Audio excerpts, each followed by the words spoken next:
In April 1982, the third installment of the Star Wars original trilogy, Return of the Jedi, was nearing the end of the filming process in Grizzly Creek Redwood State Park in Northern California.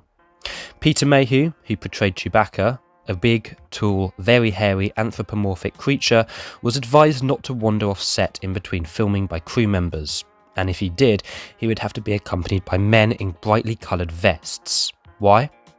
Well, as a crew member supposedly told him, "Remember, this is Bigfoot country." The crew were genuinely worried about the possibility of people utilising the nice weather to hunt for Bigfoot in Northern California. And the weird thing is that this is a genuine thing. The Redwood National and State Parks are some of the biggest areas for Bigfoot hunting in the United States, being part of what is known as Bigfoot country.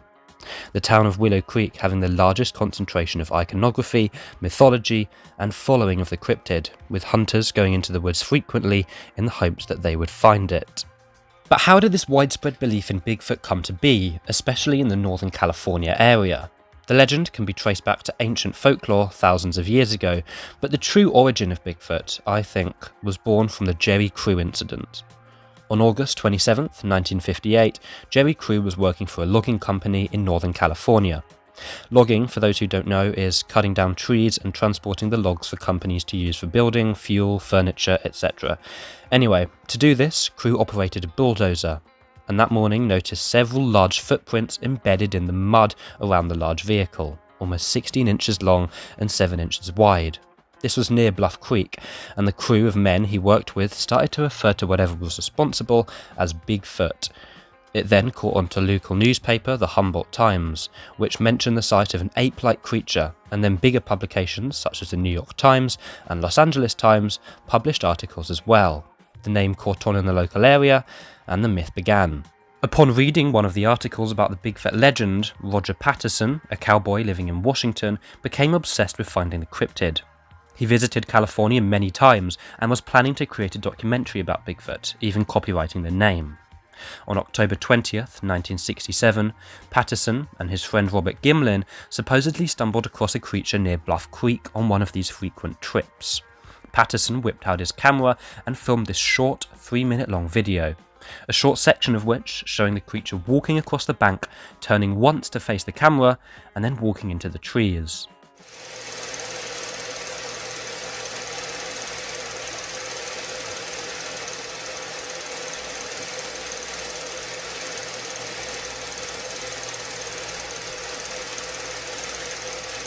The two also supposedly attempted to track this creature down, but the video clip was the only evidence they got. The Patterson-Gimlin film is one of the most famous and most disputed pieces of Bigfoot evidence of all time, and is a major factor in the increase of belief in the myth in Northern California. As people were more susceptible to media in the 1960s, many believed that the video was completely legitimate, and others cited the fact that these two men were riding on horseback in California for multiple hours, and would not have the time, equipment, or resources to carry out such a hoax.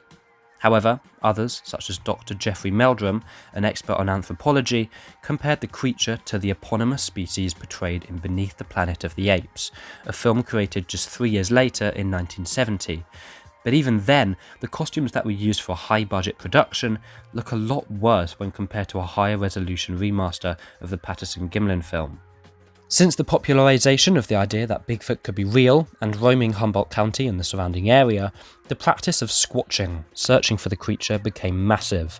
People dedicated the rest of their lives to hunting it down, as well as Bigfooters dedicating their life to research, genuinely believing that she is out there somewhere. Many new videos claiming to document it have emerged since, mostly contributing to the search of online hoax videos when platforms like YouTube were in their infancy. This guy named Peter Kane even claims to have a frozen head from when his father apparently caught one in 1953.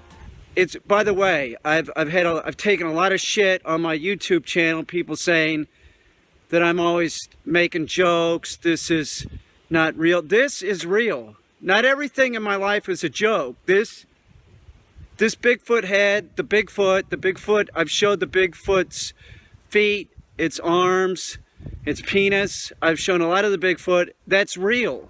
But when people get tired of proving that Bigfoot was real, they start to introduce theories that are even more wild. The TV show Ancient Aliens aired a completely mental episode in 2012 where they claim that Bigfoot may be, can you guess? That's right, an extraterrestrial. Despite there being a nationwide subculture in the United States, the town of Willow Creek in particular has utilised the legend for tourism reasons, as it's located incredibly close to the filming location of the Patterson-Gimlin video and has dubbed itself the Bigfoot capital of the world. It has both a museum and an annual festival dedicated to the creature, which involves live music, contests and parades. The subculture isn't just localised to Willow Creek or even California, however, but is spread throughout the US and even Canada, with multiple towns in multiple states having squatching communities and related tourism attractions.